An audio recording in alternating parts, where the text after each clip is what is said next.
Good morning, beautiful people. I'm here at Quezon, at Candelaria, Quezon. Andito kami sa house ng sister ng aking Labby Dubs. Ito po yung puno ng kalamansi nila. Ang lalaki oh. Ang lalaki po oh.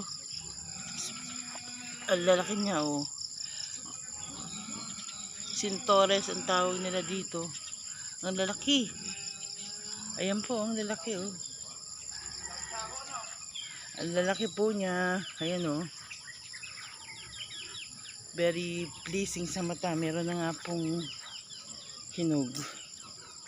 Pwede na po itong ligay sa muka.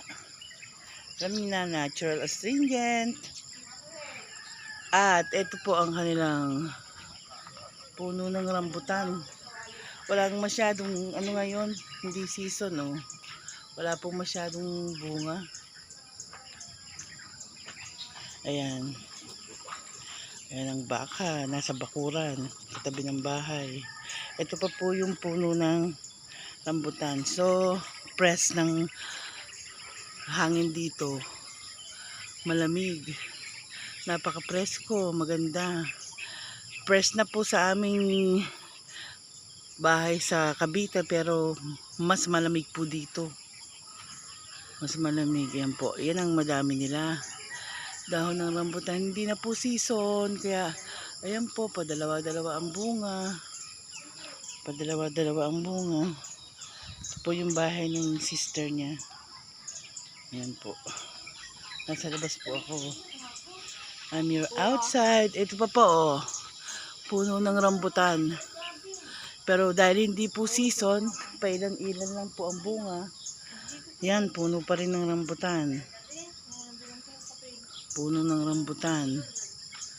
Ayan po oh. Maraming puno ng rambutan.